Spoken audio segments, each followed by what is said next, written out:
God called me to the San Francisco Bay Area. I did not want to go. I was running from the call. This little church in Menlo Park opened up right by Stanford University, and they had called me, and they wanted me to come preach for them. And so I did. I went and preached, and they said, "We want you to become our pastor." I said, "Sorry, but I don't want it." Mighty man of God, mighty faith. Yeah, can't do it, right? Can't do it. And I'll never forget the elder. There was only 8 people. And the elder of the church followed me out to the parking lot, and tears. He had tears on his cheek, and he said, "God told me you're the man." I said, "Elder, I respect you so much, but I just don't feel that it's right for me." So we'd been evangelizing 10 years at that time, traveled coast to coast, all over the United States, all over the world. And we were kind of getting ready to settle down because we had bought a little house in Tulare, California. And so I went back to that little house after preaching there, and after denying these wonderful people the will of God, I went back and I was working in my garden. I love to grow things. So I still have 45 vintage antique rose bushes that I love. I love roses. And so I was working in my little garden there in Tulare, and I heard this voice. And it was like this, "Do you love me?" It was loud. And I thought someone was over the fence because there was a field over the fence. And I looked, and there was no one there. And I said, "Oh, this is scary." I said, "Yes, Lord. You know that I love you." Then he said, and I've heard the audible voice of God twice in my life. This is the first time I heard it. And then he said, he put the emphasis, if you love me, take my church in Menlo Park. God's calling me. I went in, I told my wife, she was in the kitchen, she loves to cook, she was in the kitchen. I said, "Honey, God has just spoke, and we have to take that church in Menlo Park." My wife cried and hit her knees and said, "My God, no." I said, "Honey, I'm so sorry. It's a call. It's the God thing. God is calling us." So I went and I preached for them, and they voted. I only got, out of the 8 members, I only got 6 yeses and 2 nos. Great man of faith. I called Jim Shoemake, who is my presbyter. I said, "Jim, I can't do it because I didn't get a full vote."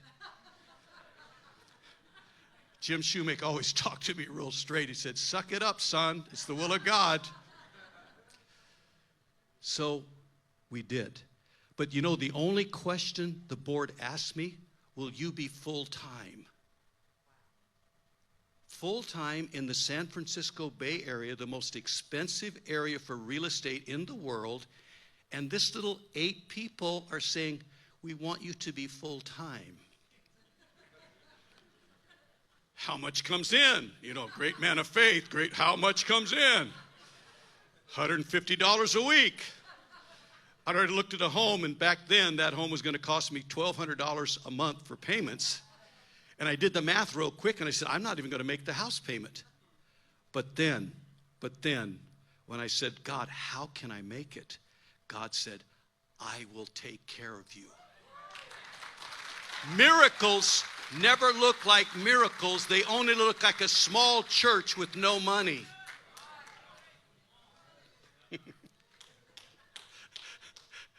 We took it. And yes, we went full time. Because God told me, and he put a number in my head. He said, "Your income will never go below this figure." I said, "God, wow, thanks, Lord." And it never did. It was a miracle, a miracle. We started teaching home Bible studies. If you guys are not teaching home, I know you had Simeon Costa recently, the Bible study king, right? And I love Simeon. He's a great guy.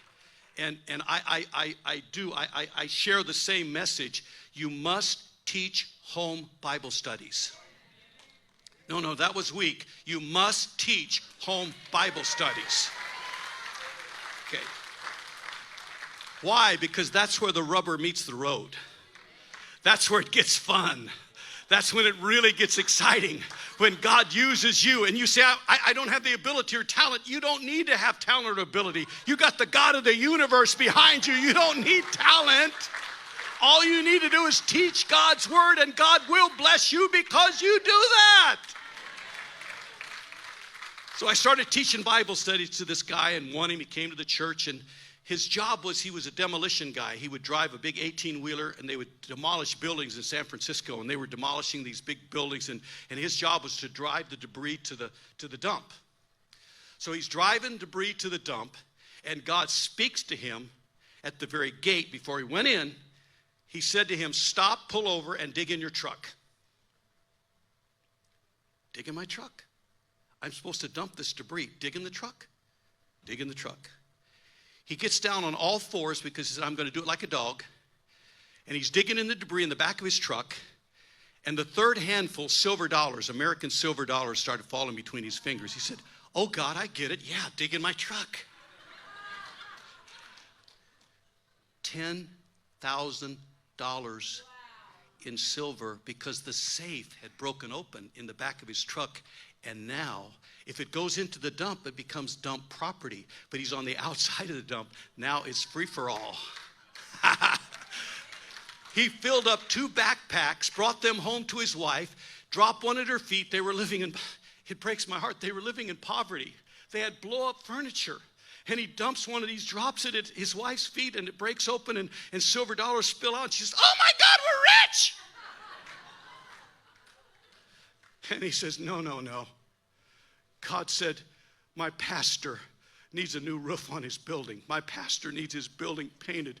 And we're taking the money to church. Thursday night, 10 people in a Thursday night service. 2 ushers stand up there, and this guy brings 2 backpacks and drops one in each plate. The ushers almost hit their knees.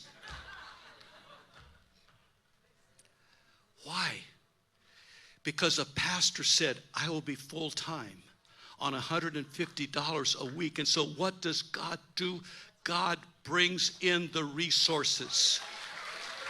What are you going through right now? You tell me. It looks like a great problem. It's a difficulty. God is going to use that difficulty to turn it into a miracle. Why? Because miracles never look like miracles. They only look like problems and difficulties. Stop saying how rough you have it in your problem. Start thanking God for the problem that you're in, because God is going to do a miracle.